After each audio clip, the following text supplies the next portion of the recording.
I see a backlash against masculinity, and a sense that there's something toxic about masculinity. What is this idea of being over? Why is society overly feminized? Well, I didn't ever say that society was overly feminized. So if we're going to discuss my views, we should use my actual words. I believe that there's a danger in our society at the moment of making the assumption that our culture, for example, is a tyrannical patriarchy, which it is in some small part, and that any active engagement on the part of young men in particular is indistinguishable from an unacceptable power and dominance drive, which I don't believe. But surely all of that is inappropriate and incorrect. If much of the power and authority over a very long historical period has lain with men, isn't it only inevitable that some men will get a little hacked off when women are given a stab at something approaching equality? Well, that could be inevitable, but that doesn't make it right, and it's certainly not something that I support. So So you think men's resentment is more important than women's effort to attain equality? I'm not in favor of resentment at all. I think that if you're resentful, something's definitely wrong.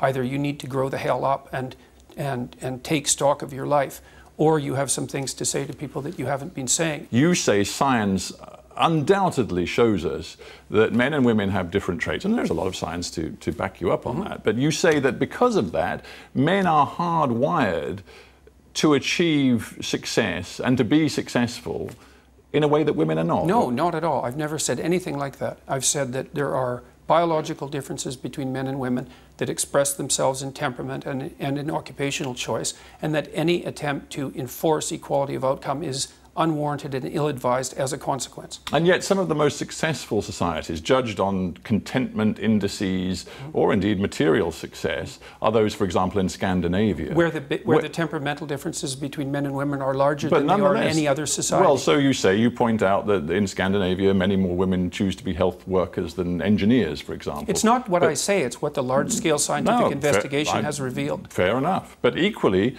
Scandinavia is full of societies, one could point to Norway, where they've made a specific legislative effort, for example, with a quota of 40% of women on corporate boards or a quota for women to be in parliament. Right. They've specifically engaged in social engineering, and it seems to be working, and it seems to doesn't seem to be working particularly. Forgive me, but Norway is top of every contentment index that we see across the world. Well, okay, so first of all, Norway has plenty of oil money, which is definitely contributing to that.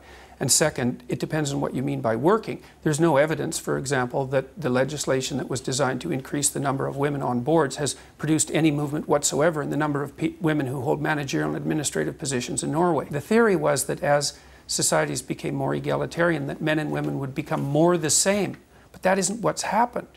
What's happened is the biggest differences between men and women now, temperamentally and in terms of their own interest, have manifested themselves in the Scandinavian countries. And so what that will mean is that men and women will make different choices in occupation if you let them have free choice. Now, what are we supposed to do? Are we supposed to stop that from happening? Is that the feminist perspective? Let's get back to a word I used before and ask you directly. Do you approve of, do you think it's a dangerous word, equality? This word equality. I approve of equality of opportunity, but I think that equality of outcome considerations are detestable and dangerous beyond belief.